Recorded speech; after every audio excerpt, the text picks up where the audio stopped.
bienvenida o bienvenido a esta nueva exploración. Hoy, pues nos vamos a meter de lleno en un tema que nos toca a todos, el tiempo. Más concretamente, cómo la gente que consideramos de gran éxito maneja este recurso tan valioso y sobre todo tan escaso. Nos vamos a guiar por un texto muy interesante titulado Dominio del tiempo, estrategias de éxito. La idea de fondo seguro que nos suena, ¿no? Todos contamos con las mismas 24 horas cada día. Pero claro, la gran diferencia, la magia casi, está en cómo se utilizan esas horas. Así que vamos a intentar desgranar esas claves que apunta el texto. Y no hablamos solo de hacer listas de cosas pendientes, ¿eh? Va más allá, son enfoques más estratégicos. Desde cómo deciden qué es lo verdaderamente crucial, hasta cómo cuidan su energía, que es fundamental, o por qué nunca dejan de aprender. La meta es sacar lecciones prácticas, cosas que podamos aplicar para optimizar nuestro propio tiempo. Ver cómo esas mismas 24 horas se pueden transformar en una ventaja real, en una palanca para alcanzar objetivos importantes. El texto sugiere empezar por la priorización. Una priorización, dice, implacable. Insiste mucho en que no todas las tareas ni todas las horas tienen el mismo potencial, el mismo valor. Menciona, claro, el principio de Pareto, la famosa regla del 80-20. Pero, a ver, más allá de la teoría, ¿cómo se lleva esto a la práctica de verdad? Pues mira, el texto lo relaciona directamente con tener muy claro el propósito. O sea, no es solo identificar ese 20% de esfuerzo que te da el 80% de resultados. Es, sobre todo, asegurarse de que ese 20% está alineado con tus valores y con tus metas principales. Por eso se mencionan herramientas como la matriz de Eisenhower, esta que ayuda a distinguir lo urgente de lo importante. Y aquí está la clave. Las personas que analiza el texto dedican bloques de tiempo importantes a lo que es importante, pero no necesariamente urgente. Hablamos de planificación estratégica, de desarrollo personal, de cuidar relaciones clave. El ejemplo de Warren Buffett, que dedica horas y horas a leer, pues ilustra esto perfectamente. No es algo urgente para mañana, pero es absolutamente vital para sus decisiones a largo plazo. Y también menciona figuras como Oprah Winfrey que recalcan la importancia de saber decir no. Decir no a todo aquello que no encaja con su misión central. Y al hacerlo, claro, liberan tiempo y energía para lo que sí es esencial para ellas. Entendido, vale. O sea que no es solo ser eficiente, es tener una dirección clara. Y una vez que tienes claras las prioridades, el texto pasa a hablar de sistemas y rutinas.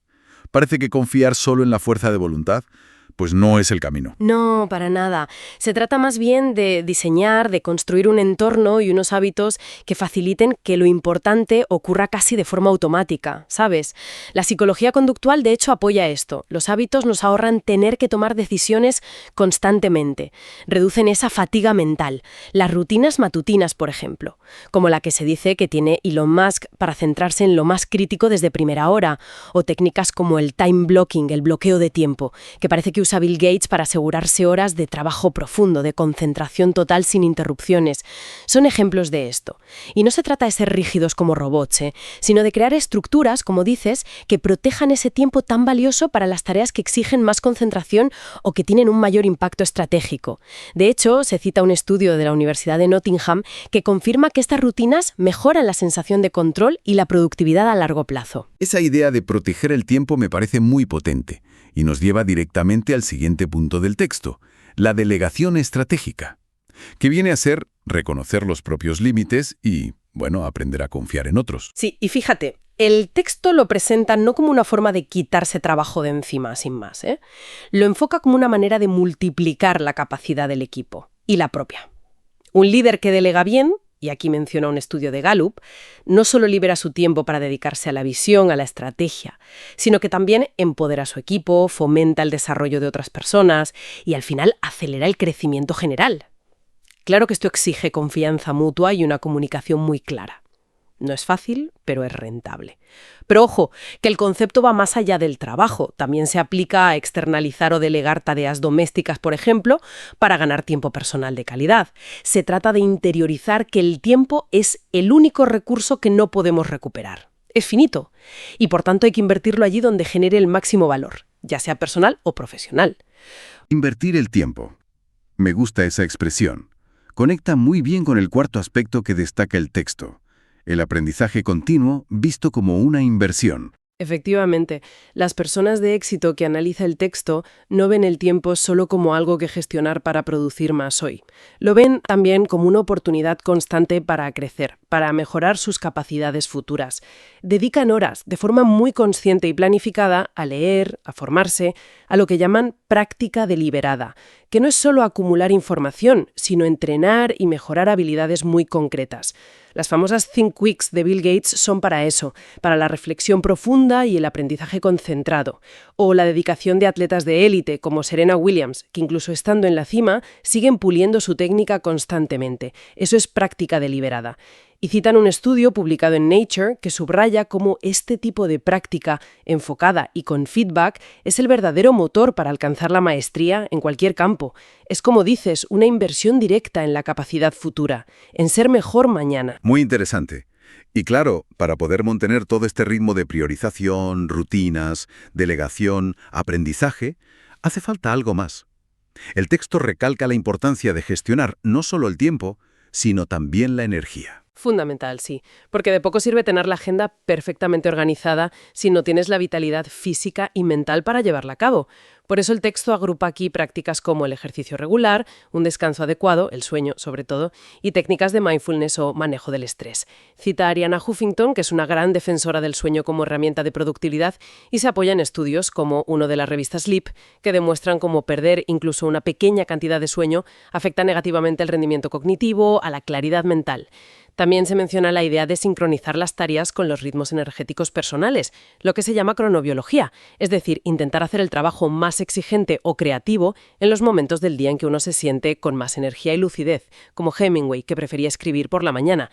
Se trata de maximizar la eficiencia, pero también de prevenir el agotamiento. Y ya para cerrar el círculo, el último punto que aborda el texto es la reflexión y la iteración. Que no basta con planificar y ejecutar. Hay que pararse a revisar y ajustar el rumbo. Exacto, es aplicar el ciclo de mejora continua a la propia gestión personal. Es crucial. Dedicar tiempo, de forma regular, a evaluar qué ha funcionado, qué no ha funcionado tan bien y, sobre todo, por qué. Se menciona, por ejemplo, el valor que Jeff Bezos da al tiempo de divagación, ese tiempo para pensar sin un objetivo concreto, de forma más creativa y no lineal. Pero más allá de las anécdotas, se apoya en un estudio, creo que de Organizational Behavior and Human Decision Processes, que encontró que la reflexión sistemática sobre el propio desempeño mejora significativamente la toma de decisiones futuras, hasta un 25%, dicen. Y esta reflexión debe incluir también una revisión del equilibrio general en la vida, para asegurar que el ritmo es sostenible a largo plazo y no nos lleva al burnout, al agotamiento.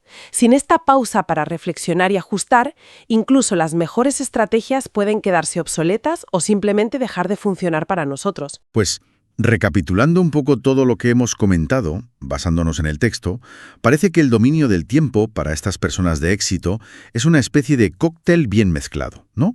Por un lado, claridad absoluta en las prioridades y que estén alineadas con los valores personales. Por otro, sistemas y rutinas que ayuden a automatizar lo importante, a no depender solo de la voluntad. También la delegación inteligente para multiplicar el impacto y liberar recursos propios. La inversión constante en aprendizaje como forma de potenciar las capacidades. La gestión consciente de la energía física y mental tan importante como la del tiempo.